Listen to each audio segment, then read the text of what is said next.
right, Tommy, how you doing, brother? Good. How you doing, Randy? I'm fantastic. All right. Now, I want you to tell the folks out there a little bit about Kentucky Remembers. Kentucky Remembers. Actually, Kentucky Remembers is a project underneath Specialist Brandon Mullins Memorial Foundation. Your son. Our son who was killed in action on August 25th, 2011 in the Kandahar province of Afghanistan. Kentucky Remembers is one of the projects underneath that umbrella where we provide education about freedom, what the cost of freedom is, certainly sacrifice. And we host several events across the city where we honor veterans. So we host a family day for our National Guard, the 206 Engineer Battalion, and we feed them on Christmas, that week of Christmas, and just hang out with them and love on them, and just let them know what they're worth to us, because without them, freedom would be a far cry. Yes. So we also host a 5K run every year, which is a fundraiser for us because it takes money to put on that kind of stuff. Absolutely. And Yeah. scholarships you'll give out. We do. We have under Kentucky Remembers, we offer scholarships at the local hockey league, leadership awards. Because your son Brandon was a hockey player. He was a great hockey player. He loved to play. He played travel hockey, and he was a force to reckon with out there on the ice. His shoulders were about that wide, so. Like his old man, right? Like his old man, yeah. Well, I think I've shrunk since I turned 63, and then we also have scholarships at Apollo for seniors who are exiting or graduating from high school and entering into the military service, our armed forces. Yeah.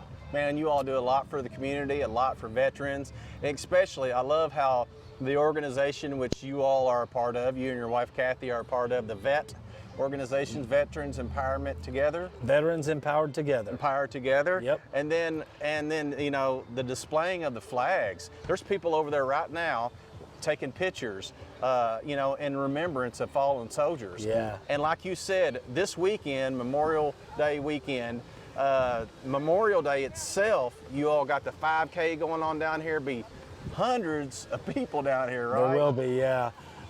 That's the thing about Memorial Day, and a lot of people fail to realize that that's the day we set aside to honor those who have given their lives in the line of duty militarily, such as our son, such as Michael Cable, who's a local soldier here, such as Timmy Fulkerson, who's a local soldier from this area, those guys gave their all on the battlefield. Yeah.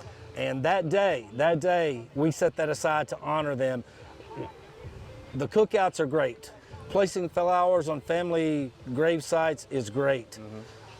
But we really want to take a moment to say thank you to our fallen heroes.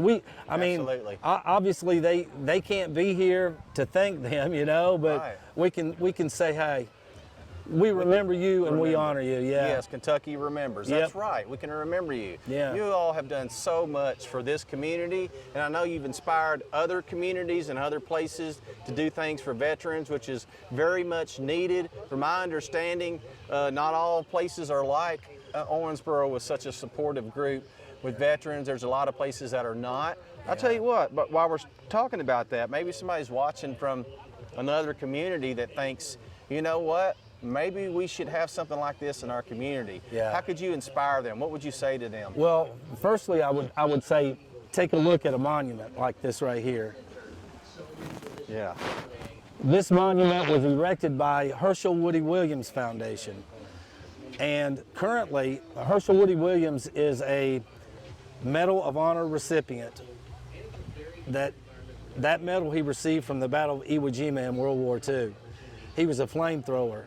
And he actually meandered his way into the enemy line of fire with that flamethrower.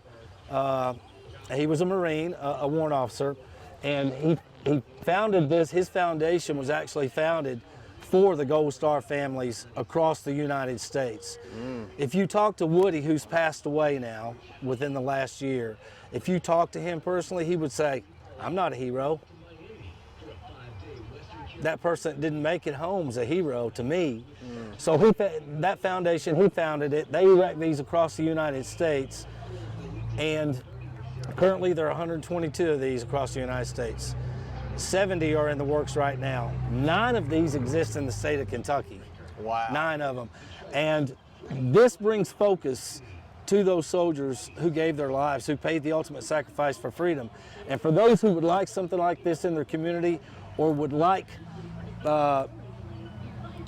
some more information about Kentucky Remembers, they can get in touch with us. All they have to do is get on the internet, type in Kentucky Remembers, and they'll find us. Or Specialist Brandon Mullins Memorial Foundation. And they can connect with you, Yes. and you could help them start something like this in their community. Exactly, I exactly. think it's needed all over the country. Oh, it really is. And there's other places doing it, don't get me wrong, but Yeah. but I would think that there'd be a lot of communities that would need things like you all are providing, and I just want to thank you. Yeah. You know, you and Kathy turned something that was such a sad thing to lose your son, Yeah. but what you did was take that and make something great out of it. Yeah. And you're remembering Brandon. Yeah. You're honoring him. Well, that was something that the grieving process was very difficult, because that's not the full story of when we lost Brandon. There's a whole lot more to it than that, because, and this may not be part of your interview, I don't know, but my mother-in-law passed away of cancer 3 days before Brandon was killed in action. And we were in Ashland, Kentucky, grieving her, getting ready to bury her when we got news that Brandon had been killed. So that's 2 family members right there in a row. So our grieving process was much different than a lot of folks. Everybody grieves in a different way, everybody. But what we decided to do was turn that grief into service. Yeah. And it helps us bear that pain. Every time we walk up to a monument, every time we honor our fallen soldiers, or we're teaching about freedom, it helps our grieving process even more. We'll never get over it. Right. You know, that's something we're not supposed to do, is bury a son or daughter. They're supposed to bury us. So, Right, right. yeah, but grief into service, man. That's Right. That's it. That's it. That's inspirational. Thank you for everything that you have done, your Yeah, service in thank the you. military, Yeah. and what you're doing now. You Thanks, and Randy. Kathy are making a difference. So I appreciate you. Man. Hey, Owensboro Helps is making a difference too. Thank you. Absolutely. Yeah.